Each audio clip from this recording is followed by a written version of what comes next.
We're going to get started, so let's settle in. My name is Parker Menzimer, and I'm the Public Programs Manager here at the Poetry Society of America. Welcome to all of you. You've joined us, if you don't know, for the first reading in our spring series, our spring 2025 series, and we've started on a very high note, as I'm sure you're all aware. Tonight, I have the pleasure of introducing two esteemed poets, Srikanth Reddy and Lisa Robertson. And both of these poets have advanced over many books in a variety of genres and forms, an adventurous and restless approach to contemporary literature, poetry, autobiography, scholarship, and the history of thought more generally. Each of their oeuvres carries out, after its unique fashion, a vivid investigation of the past, historical moments, literatures, and social forms to understand the present moment and the self that thinks from within it. Tonight, we have the uncommon privilege of hearing both of these poets back to back, who have traveled in from out of state, in Srikanth's case, and overseas, in Lisa's case, to be here with us at the Poetry Society. We have copies of their books that will be for sale after the reading, so please stick around and get a copy signed. And if you're not familiar with the organization, I just want to say a couple of words about us. So for over a century, the Poetry Society of America has presented poets and administered public arts programs and educational programs around the nation with the intent of sustaining poetry's place in public discourse. You can learn more about us from the program and from the calendar on your chair and learn what's coming up. And if you're moved by what you hear tonight, or if you're moved by the programs that we have scheduled for this season, I hope you'll consider joining us by becoming a member of the organization. With that said, it's my pleasure to introduce our first reader. Srikanth Reddy's latest book of poetry, Underworld Lit, was a 2021 finalist for the Poetry Society's T.S. Eliot Four Quartets Prize for a unified sequence of poems, and was a Times Literary Supplement Book of the Year for 2020. In an interview for Lit Hub, Reddy has called poetry, quote, language moving beyond communication. But Underworld Lit finds its speaker attempting to bridge a major communication divide with a group of contrarian undergraduates, including a self-described Zen Nalaxite crypto-objectivist. Meanwhile, our beleaguered hero attempts to defend his professorship, raise a daughter, tussle with doctors, and translate a so-called weird tale, a surreal narrative from post-Han Dynasty China, into English. Underworld Lit is about many things: history, parenthood, the afterlives of world literature, but overarchingly, it seemed to me to be a narrative of collapse, context collapse, social collapse, and the collapse of the academy. So it is, for better or for worse, I guess really for worse, a book of our time. Spilling with gallows humor, poignant surrealism, and haunting images, hummingbirds the color of spilt oil, lights that blink from a hydroelectric dam like fireflies, donkeys with their muzzles wired shut, children in Halloween costumes who appear to our exhausted speaker to be the genuine article, undead barbarians at the gate. In his latest book, a collection of lectures entitled The Unsignificant, Reddy applies this same ranging scholarly intelligence to topics and personages as far-flung as Galileo and Gertrude Stein. Here is a poet who puts the past in dialogue with our crisis-ridden present, helping us see more clearly where we are headed. The recipient of fellowships from the Creative Capital Foundation, the Guggenheim Foundation, and the National Endowment for the Arts, Reddy is a professor of English and creative writing at the University of Chicago and poetry editor of the Paris Review. Please welcome our first reader.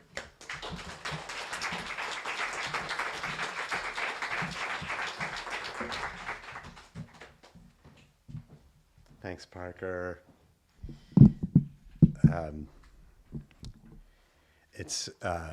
Can you hear me okay? Yeah? I'm not as tall as Parker. It's an honor to read at the Protein-Specific Antigen Society of America. I just had my prostate cleared for this reading. I'm going to start with a poem for Brett Lauer, who put this poem in the subway. If you guys live in the city, you can direct your complaints to him. Everything. Oh, and I'm going to time myself so I don't read too short.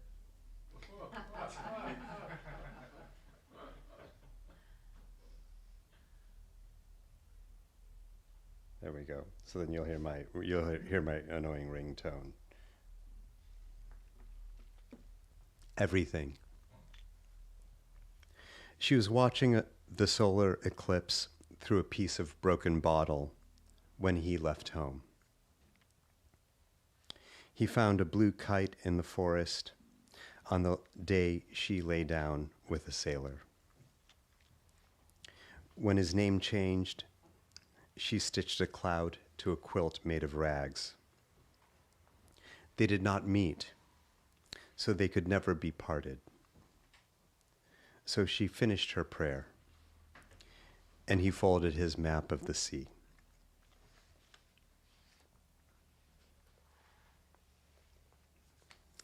There's a Reddit thread about like, what the fuck is that poem about?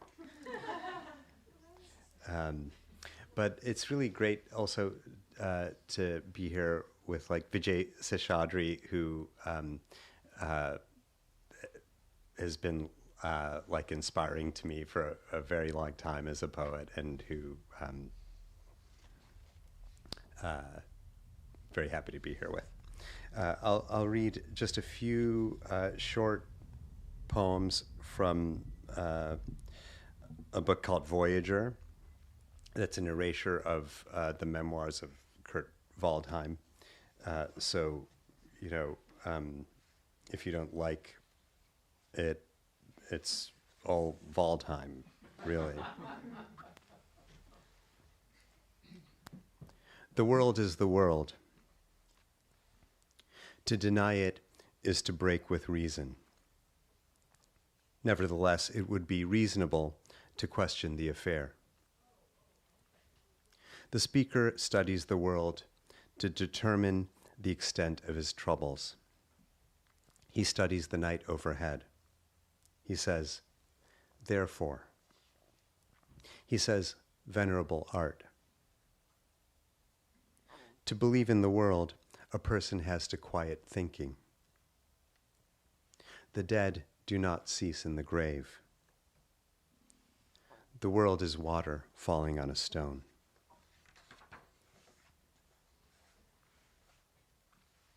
Is. There's no distinction. 1. He records his name on a gold medallion. 2. The philosopher must say is. The world is legion. The self is a suffering form. Is. Waves rise and fall, but the sea remains.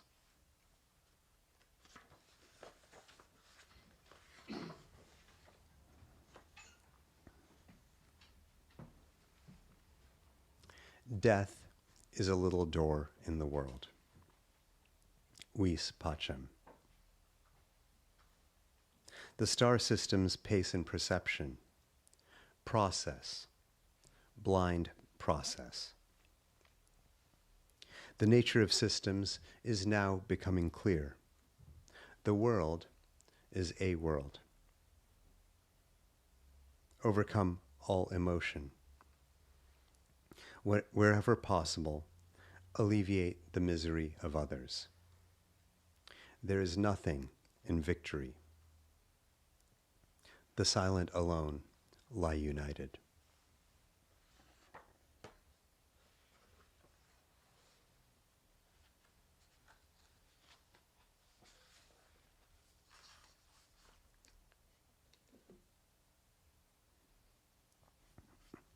So these are some passages from the book that Parker talked about, Underworld Lit. I'll jump around a little bit. It's a book about a really shitty year when I was trying to get tenure. 16. A student visited my office the day before yesterday with some questions concerning her midterm exam. Apparently, I'd been a little dismissive of her worldview in my comments. As the conversation wore on, I found myself explaining that it would have been physically impossible for Dante to crawl through the center of the Earth, because as everyone knows, the planet's core is very hot. But he went all the way through and saw the stars again, the girl insisted. Are you calling him a liar? She'd been homeschooled in a rural area downstate and occasionally required some additional learning support on my part. Once more, I tried to explain that nobody could pass through the world and come out the other side. It would be metaphysically implausible. Studying a loose tile on the ceiling, my visitor, whose name regrettably escapes me, seemed unconvinced. When I get to heaven, she rose suddenly to go, her face flushed. I will ask Dante. Classes were letting out for the day. The antiquated street lamps had begun to flicker on, one by one, across the main quad. Consulting my watch, I worried that I might be late for my appointment. And what if he ended up in the other place? I inquired, showing the girl out the door. Then you ask him.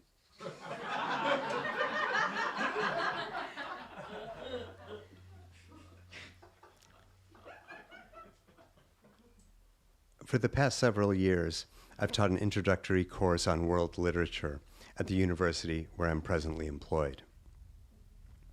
The offering has frequently proven to be a disappointment, both to myself and to the students, some in headscarves, some occasionally dressed in fatigues, who register for this seminar in order to satisfy their humanities requirement. As far as classes go, it was an almost painless experience. The instructor is fairly intelligent and enthusiastic about the material, but is unreceptive, even intolerant of anything that is not a poem or a poem in prose form. That one's real. Made me question things, including the value of higher learning. Looking over the feedback last summer, I began to consider a different approach. There would be new assignments, self-assessments, and regularly scheduled office hours this time around, followed by a transitional withdrawal of black gowns through the spring morning mist. And because I know comparatively little of this world, I've decided to work my way up from below.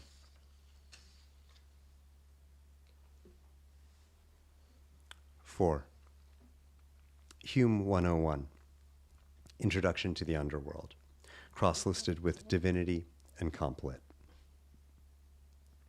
In this course, students will be ferried across the river of sorrow, subsist on a diet of clay, weigh their hearts against a feather on the infernal balance, and ascend a viewing pagoda in order to gaze upon their homelands until emptied of all emotion.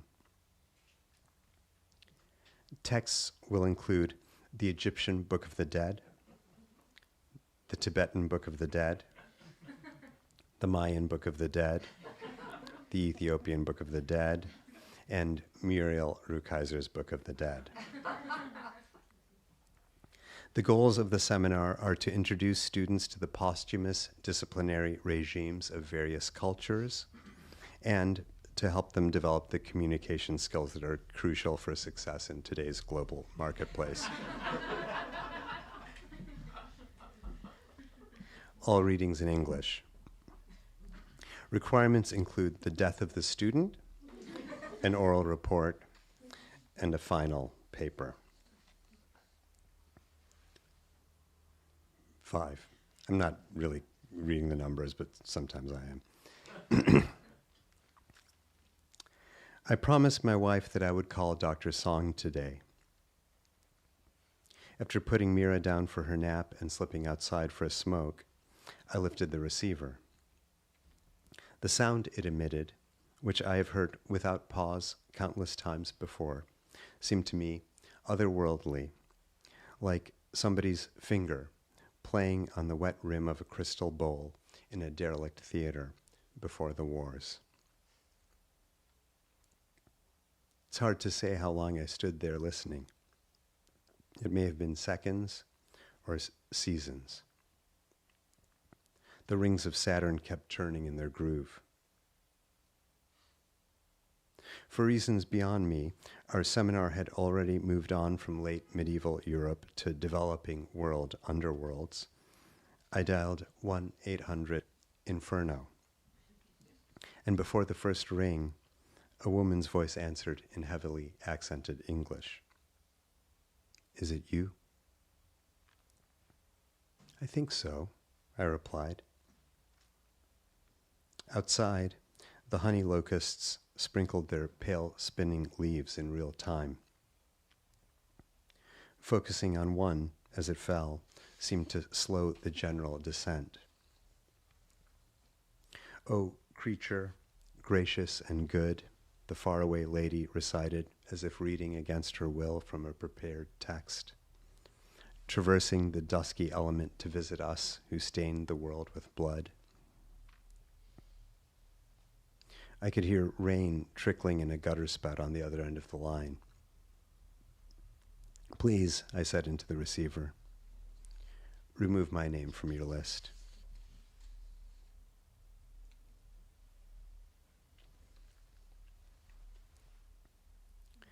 While outlining the requirements for our first critical essay of the term, I notice a hand rising in world historical time at the back of the classroom. "What if I'm ideologically opposed to revision?" asks the red-headed boy in a New Slaves t-shirt. A city bus unloads its pageantry outside the window. A handful of sparrows erupts from the equestrian statue on the quad. I remember Sun Tzu's advice to humanities instructors, which I review on index cards at the outset of each academic quarter. Hold out baits to entice the enemy, feign disorder, and crush him. "What exactly is your ideology?" I ask, stroking my beard.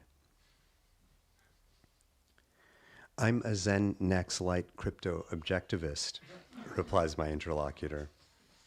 "How about you?" I've no choice but to improvise. Pro-recycling? Anti-genocide?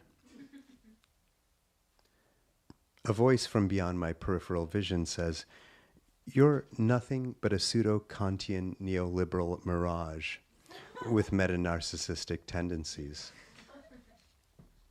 "No, I'm not." "Yes, you are." "No, I'm not."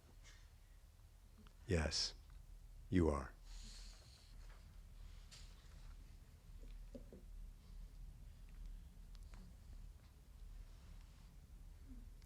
Our sitter called in sick yesterday, so I stayed home with Mira, watching a tree squirrel tuck twigs and trash into a wreck of a nest outside the kitchen window, instead of preparing for class. "I love eyebrows," my daughter announced in an access of universal grammar.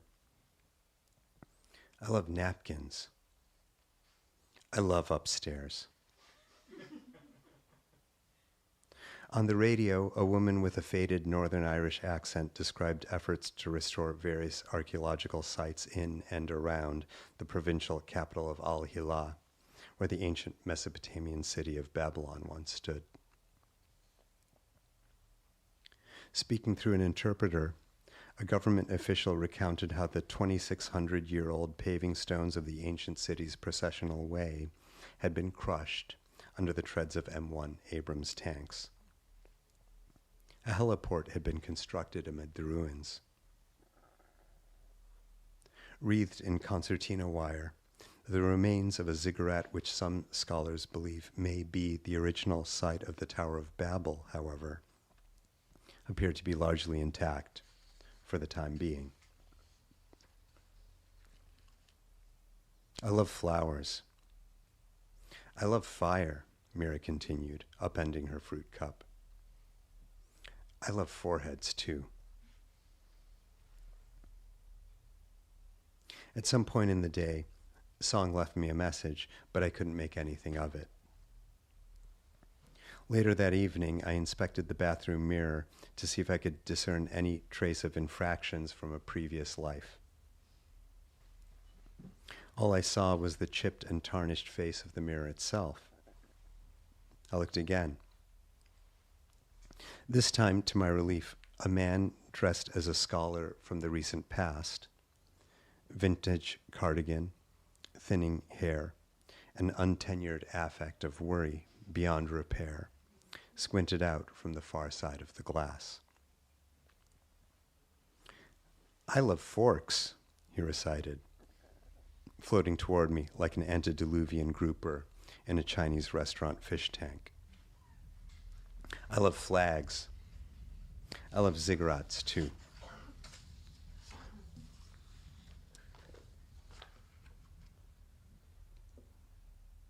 Okay, I'll just read one or two little things from something new. It's a adaptation of the Indian epic, the Mahabharata, which is a stupid idea. So basically, I won't give you any background except it's kind of like a Game of Thrones kind of thing. There's a war, there's a lot of people, and there's a boy named Abhimanyu who is getting in over his head. And the story is being told to an old blind king by a seer named Sanjaya. Tell me, I think my alarm's going to go off. I'm just going to stop it right now, but I'll be done soon. And also, it's like such a joy to read with Lisa tonight, and an honor. I'm really excited to hear you soon. I'll be out of the way.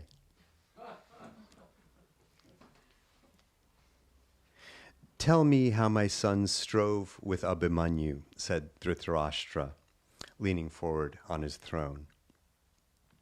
Tell me who held fast and who yielded. You see everything, Sanjaya, even what's inside a man's mind. Tell me what came to pass on the field of Kurukshetra this day. So, stoking the fire, Sanjaya sang on. And this is what he reports.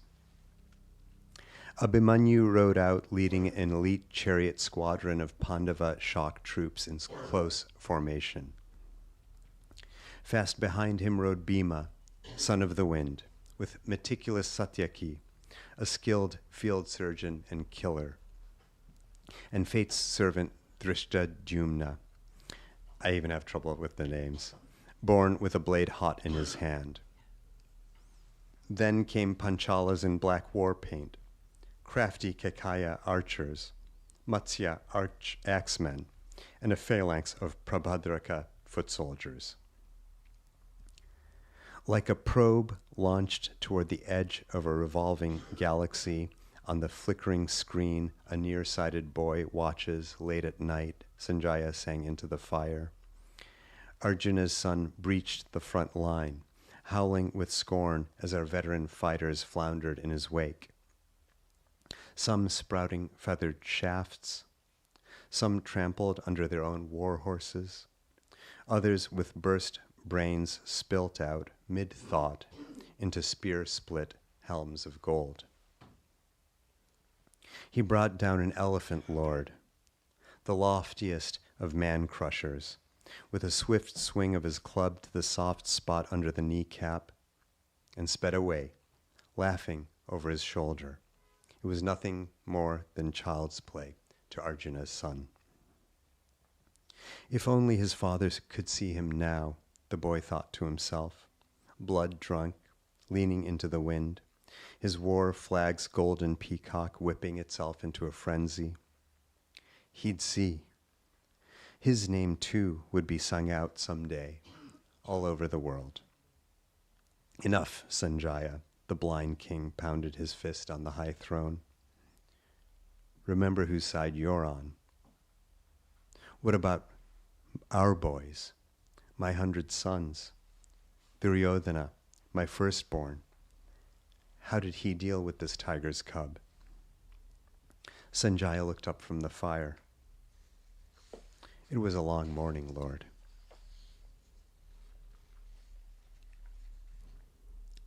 I'll read one more section from this thing.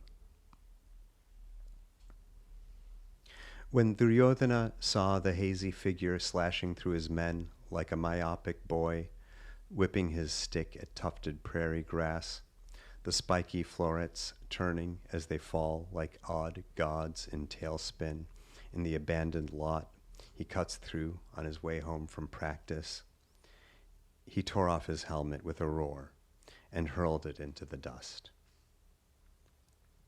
See how that brat makes a toy of your war wheel, teacher, he thundered, punching the air with his fist. You promised victory by sundown. Yudhishthira, death's next of kin, chained to my high chariot's yoke, and an end to all this slogging through Kurukshetra's bloody mud. Now I see your wisdom's worth. Swinging his black war club, he rode out for the wheels roiling perimeter with an obscene battle cry. Cross-legged under his frayed parasol, teacher kept his eyes fixed on the faraway silhouette hacking its way towards him. The boy moved like his father. He knew the slant angles of attack, when to advance, and when to hold ground for his elders to follow. His uncle, Bhima, son of the wind, finished what he left behind. Turning to the warlords gathered about, teacher said, "Guard your king. Whatever may come, he must not face Abhimanyu in the field. Be fearless. Be faithful. Men rise and fall, but duty never ends." An arrow sang past, sang Sanjaya, as the teacher closed his eyes, touching his forefinger to the thumb of his right hand, palm upward, and resumed the meditations on the forms of the number 1 that had preoccupied him for as long as he could remember. Thanks.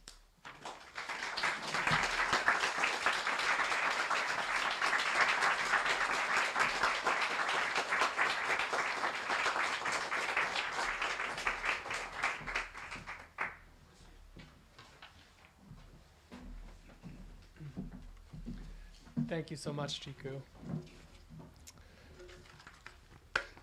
Our next reader this evening is Lisa Robertson. Lisa Robertson is a Canadian poet, essayist, and novelist who lives in France. Born in Toronto in 1961, Robertson was a longtime resident of Vancouver and there a member of the influential experimental collective, the Kootenay School of Writing. An organizer, editor, and teacher whose work routinely examines the self in relation to collective forms of life, Robertson is the author of 9 books of poetry, most recently Boat, and 2 books of essays, Nilling, and occasional work in 7 walks from the Office of Soft Architecture. I've said that Boat is Robertson's most recent book of poetry, but in a sense, it's an update and a continuation of a project that began with her 2004 chapbook, Rousseau's Boat, which made literary work out of diary fragments. Boat, an update to an update from 2010, includes 2 new, long, center-justified poems that break around a central fault or fissure, adding a formal complication to R's Boat's distinctive monostitches. A poetic philosophical masterpiece and a major achievement of self-writing, Robertson's project has few great precedents, Hyginian's My Life perhaps being one, and should be understood as both a precursor to and a central text of English literature's autofictional turn. The space between Robertson's fragmentary sentence-like lines turns negative capability up to 11. From the ligatures her readers must supply, an extraordinary reading of contemporary life comes into focus. Registers don't so much shift as collide. Quote, where painting ends and medicine begins is a place where near total intimacy can ensue, Robertson writes, rather elliptically, then Karen cries on the bus. Boat demonstrates the virtues of thinking not in spite of, but embedded in a world of other people that is as feral as our own hearts. Robertson has been a visiting poet and professor at Princeton University and the University of California, among other schools. Her novel, The Baudelaire Fractal, was shortlisted for the 2021 Governor General's Award, and her second novel, Riverwork, is forthcoming from Coach House Books. Please welcome tonight's second speaker.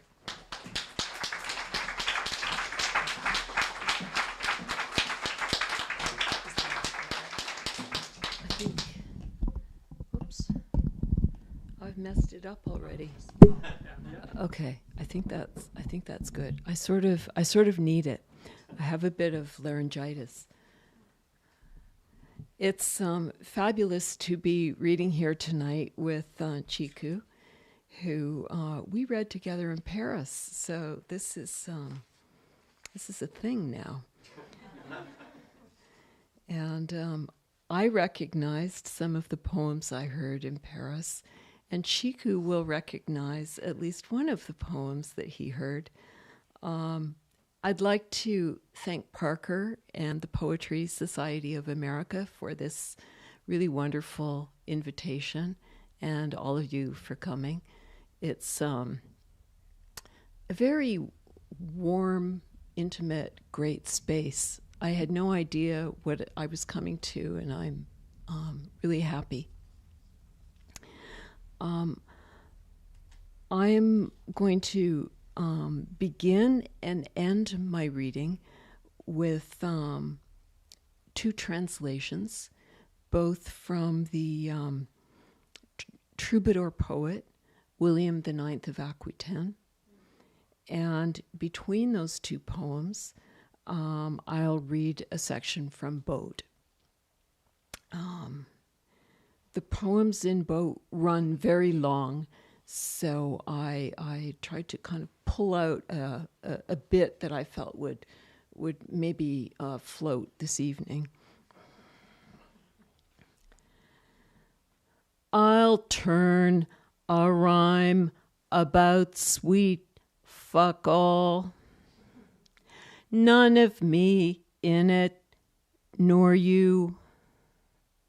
Nothing loves, nothing's young, nothing at all. Nothing came to me while napping on my horse.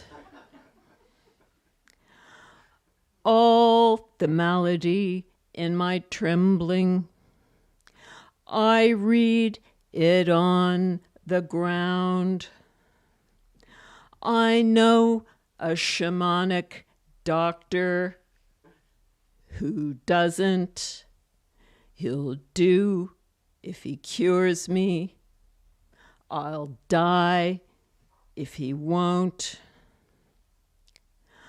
I don't know my horoscope, and I don't give a shit. I have no accent and no language. It's not my fault. Ghouls did this to me in the mountainous dark. I know nothing about the ground. Who breathes there in the fields? Shut up. The ground is only pain. It is my equal, not my shelter. I turn nothing in the dark, inarticulate wheel for strangers. From Poitiers outwards, if ever you're untied, return my tongue.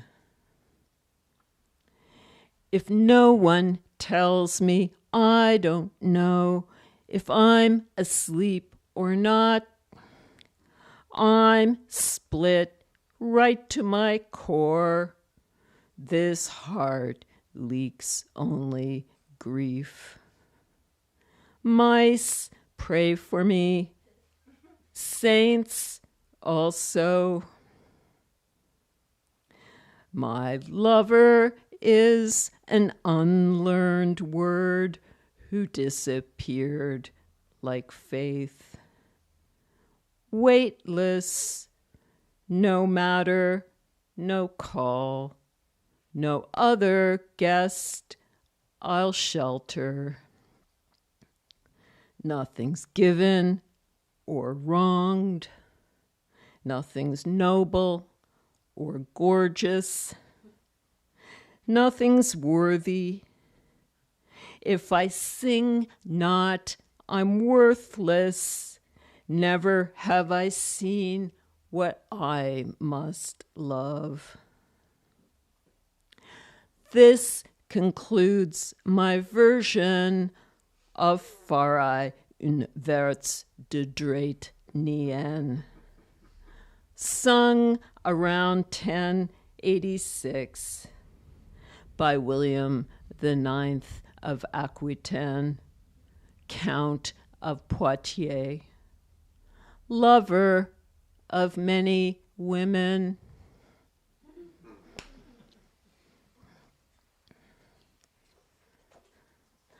Truly, I am thinking all the time about poetry. I am wondering about Agamben's tone of certainty. But poetry really is the beginning of living together, the essential joy of speech as absolute proximity and inexhaustible fineness. I want to suit the color of the cloth of literature, dull red desire, at the end of 5 centuries of rhyme. Rhyme is not worn out, but recut. With casualness and simplicity, it comes back. When I think of the scent of ancient philosophy, I salivate. I'm in it for the risk, but I have long spells of cowardice. Most often, when it came to the edifice of history, women were history's outlaws. Whoever knew what they thought, it moved unrepresented at the borders of form. Perhaps their gestures remained unrecognized as such, like their moral resplendence. I inherit this question. The material of attention is greedy. A man herds a pig across a highway overpass somewhere near Puy. If form is not carried across into translation, where does its action reside? In greedy mornings of study, as 5 bright planets align.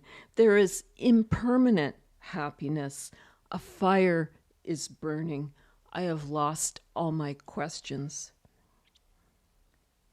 In this one perfectly beautiful place, all the sentences keep drifting away and dissolving. Each one of them is a life. All the things that people don't say live at the horizon. The greenness could scarcely be more complex. No style is fully present to itself. They are little seascapes or forests. The day I cried for Baudelaire, I had been drinking a little. The discovery that there is no orthodoxy, it took place in which hotel room? I no longer understood my face. I did not then know that the metaphysical stamina, which I then discovered that I possessed, would become my dearest possession. I was ambitious and tired. I began with the assumption that the work was already complete, so anything could be added to it. Blue ink shall be used on white paper. Blue ink shall be used. Violet ink shall be used on ivory paper, also dull pencil. Eternal sadness regarding lost, grand, unfinished projects, their belated discovery. This shall be flaunted inexpertly. I could almost hear the ping of moths against the street lamps near the public garden. Now the public garden takes the form of everyone's kiss. Neoliberal ideals are completely non-erotic. The fullest desire I can imagine sways in the light. I am asked to think about something that doesn't exist. The time in the description splashes upward in a continuous ceremony. You must sweeten your liver by meditating on a fleck of what's bitter. The art of not perishing is a thrill. 3 crows pluck out the eyes of capital. Whoever isn't terrified isn't listening. How a woman knows how to listen to the world depends on an overview of the research as perceived from the edge of sleep. This is self-knowledge. I think of the time death appeared one morning in the bachelor apartment near the bridge. I was 26. I needed to draw into myself the experience of time at the edges of rooms, disappearing as I entered. In order to see those rooms again, their mortal density, I must forget everything, simultaneously evoking and dismissing the supposed femininity of time.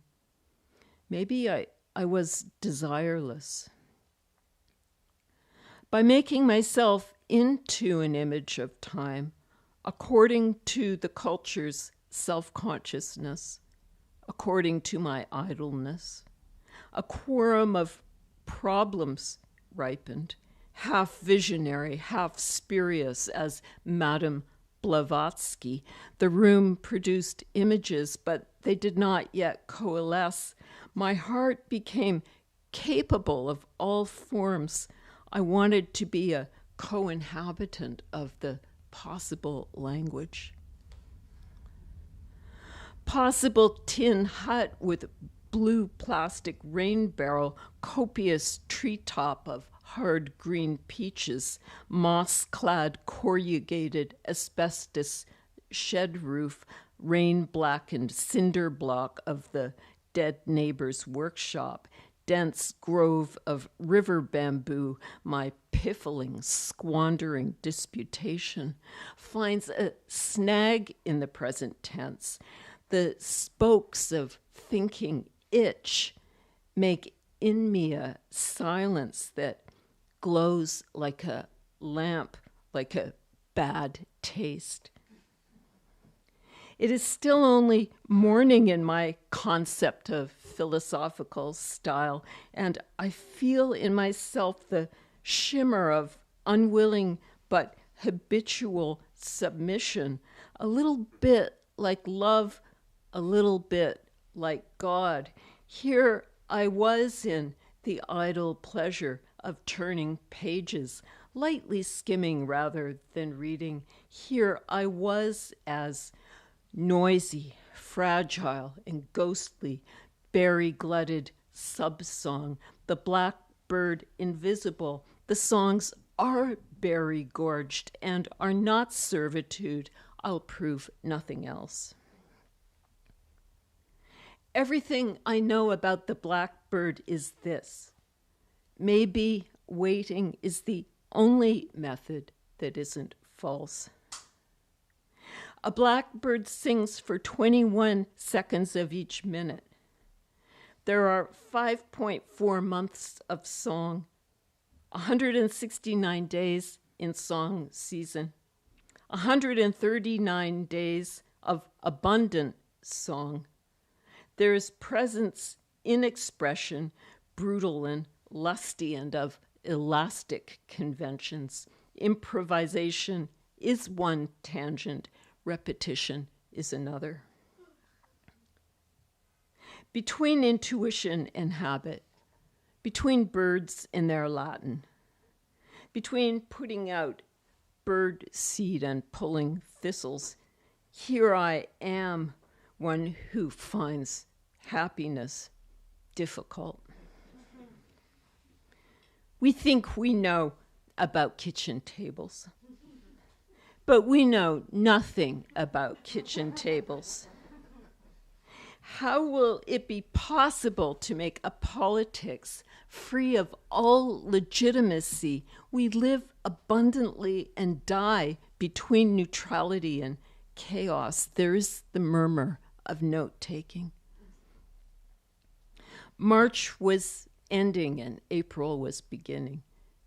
Everything kept crawling into the hole of a flower in order for it to be in time because it loves poetry, which does not accord with popular taste.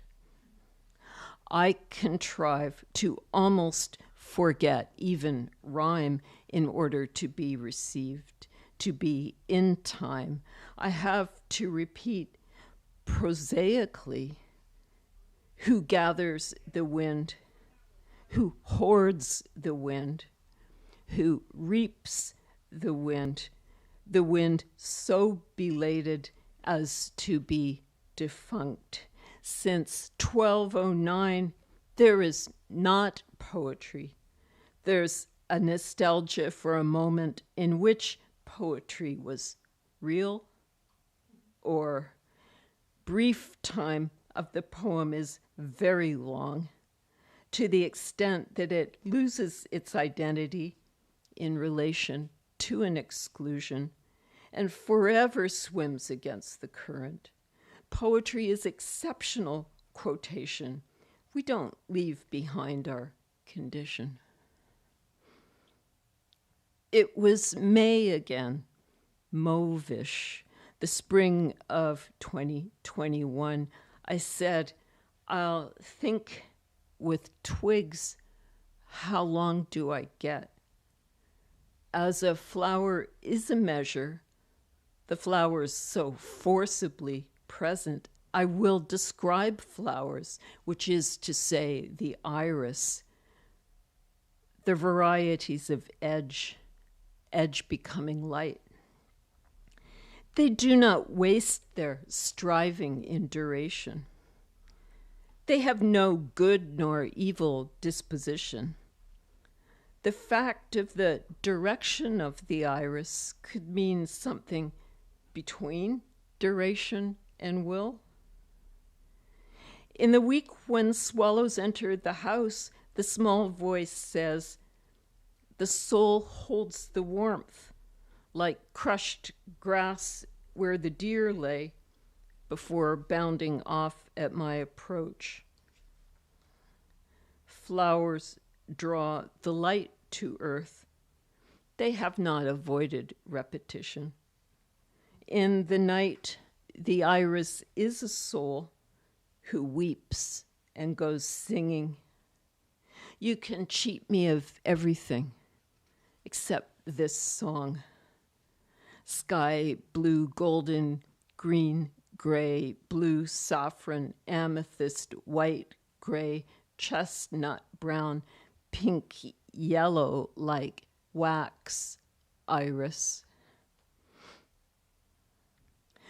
Through the iris, the inanimate speaks to the animate, and the animate speaks to the inanimate. When a person speaks to her own intelligence, that is prose.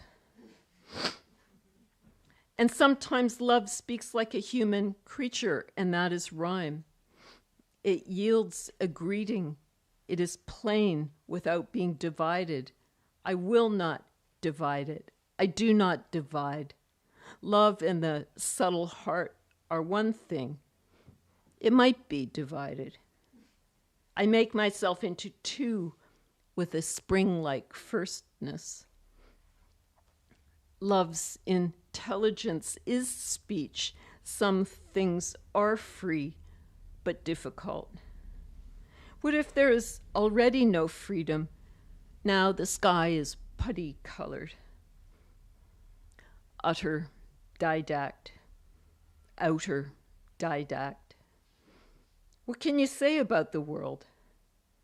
It's a 365-day symposium. In my dream of indifference, to speak and shiver and forget is all I want, and the mist pouring into the yard at dawn. Slowly and repeatedly finding geometry at dawn, we work with the matter that resists us. Solitude magnifies. Tenderness is patient. We are each on the edge of an invisible abyss, orange, brown, and bead brilliant over green variants beneath mist. My strategy was to occupy the site of shame as verse does in the culture. Snow on the branches and cold light on the ancient threefold division of love within the commodious model. No other category, no other twig. The conditions for the liberation of love were laid down by mystics. The sonnet is a political refuge. In it, we learn to temper resistance with desire, to temper desire with resistance, so neither dissembles into force. Moral abundance is as wide as rhyme.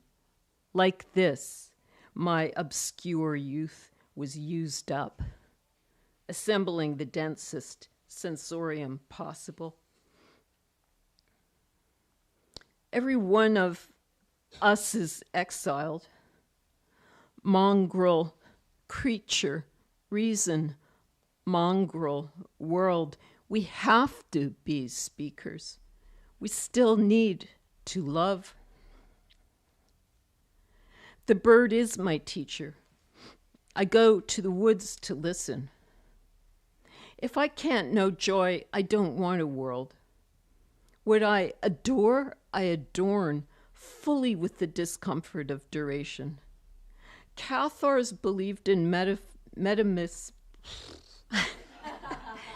Cathars believed in metempsychosis, the circulation of souls between birds, animals, and men, ingenious first motor repeats new, real, equivocal motor in heretical, erotic osmosis. I don't have the right to doubt until I've really sung. On Sundays, we rested in the woods and talked.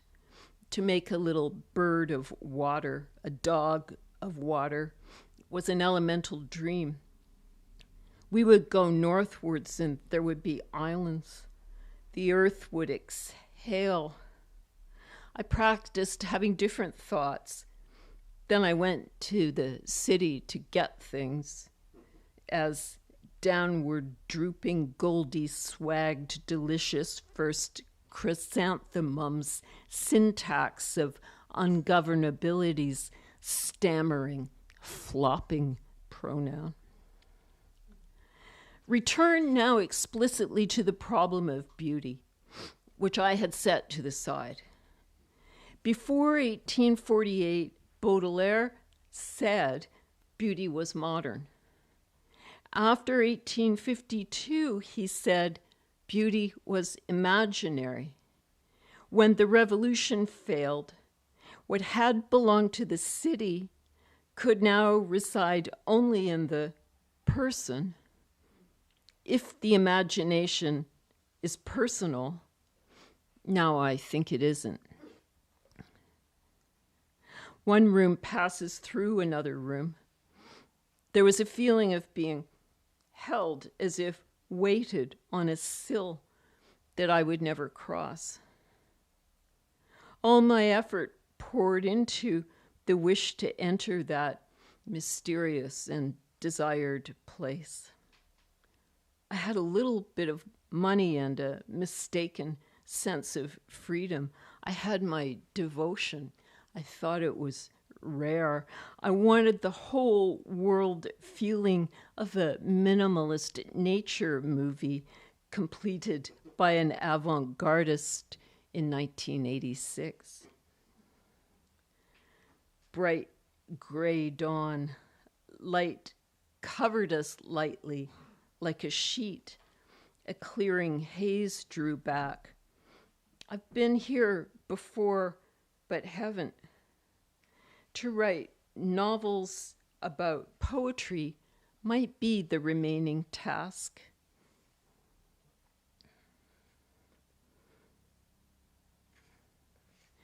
Berry gatherers and snail gatherers, their future is modeled on the irregularity of the present. Her pale, a moon of white plastic. She wakes up and she's a flower. She doesn't wake up. The earth is hungry. She wakes up and she's a flower. She doesn't wake up. The arts of peace are unrecognized, but inventive, even in dormancy. Rhyme does not contract. She does not extract. The landscape of the invisible becomes visible. I decide in the dream that I can be dead and alive at the same time, which seems to be the case. In what sense does she cohere? As day coheres, she is day now, although she's beneath the earth, in rhyme that is. Her entire body glances, then the sky deepens, dimly gleaming indigo, the lights against it brighter, the trees blacker. In the fable of the robin and the fox, they don't know why females sing. The real object works as a foldable object, like the shadowy door in a Courbet painting behind the absent Jeanne Duval. She has taken the door to leave the image. A door was standing open in the image, exposing the poem. I've used up my prose now. The sheet is lightly creased like a sea moving over my body, like an impure repetition. Everything will be the same without being identical. I'll be the feminine man whose joy resists all appropriation. I'll include the idea of untimeliness, though the narrative is built of time, time being the technical material. This, the end of the olive green notebook. Now, in the embossed cloth notebook, my thing-like resistance is neither useful nor useless, so it is like desire, inhuman. By page 8, the question of desire is dropped. What happened between 1966 and 1970? Be careful, careful now.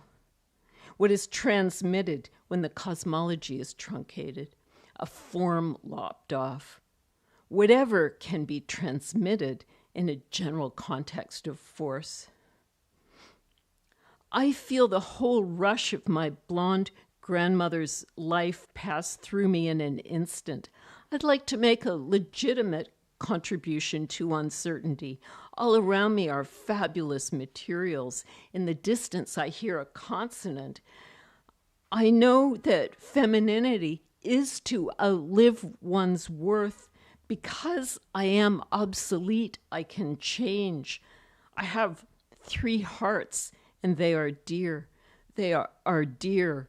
Hearts are dear. They are wearing the heads of deer. I recognize them through the fence.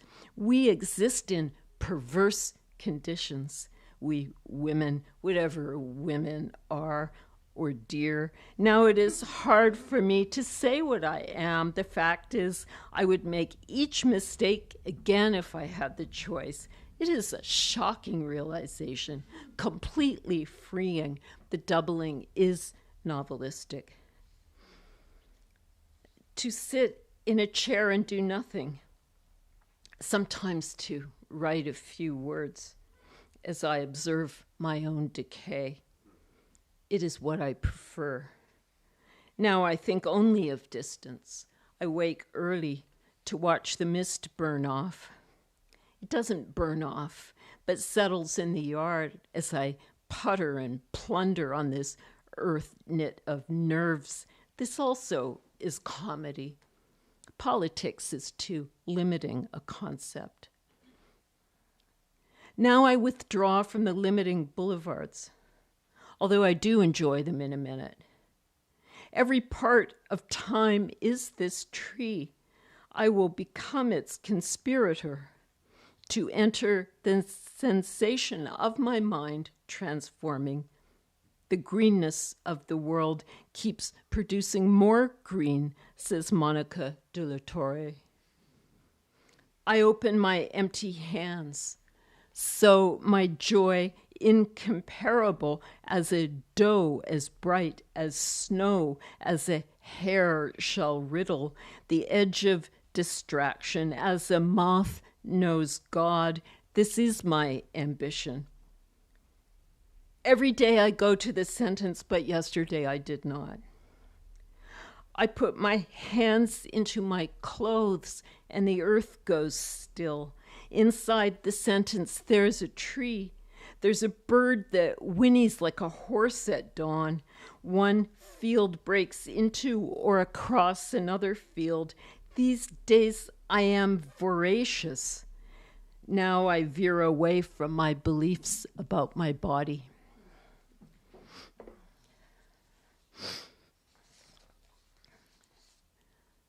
May I borrow your hanky? No problem here. Thank you.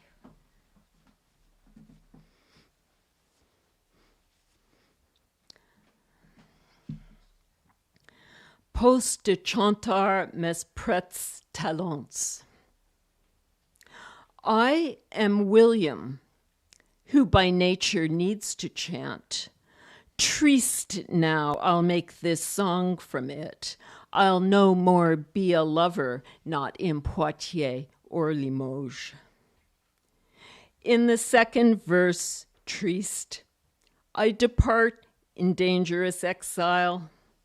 In great peril, I leave my son for the neighbors to cheat. It's hard to depart the dear tenure of Poitiers. I leave my heart totally in the sage watch of Fulke. Fulke of Anjou, cousin, guard my boy and his lands. If my cousin doesn't care, nor the king to whom I owe tenure, my pain is their pleasure, those thieves. I, William, have world fatigue. They'll take him down in his greenness. Triste, I entreat you, companions, to pardon my blunders. I pray also to throned Jesus in romance and the Pope's language. From mortal arts and joy's source I flee. I leave them both to go to thee, who sinners trouble. I, who've loved so grandly, now my master calls me. So close am I to dying. I'll leave all love, all glorious riding to please my master, if he'll have me. Lovers, praise me when I'm dead, who has full joy possessed, joy in my own house and elsewhere. Today, triste, that joy I quit, and you, my lively gray mount, and all you others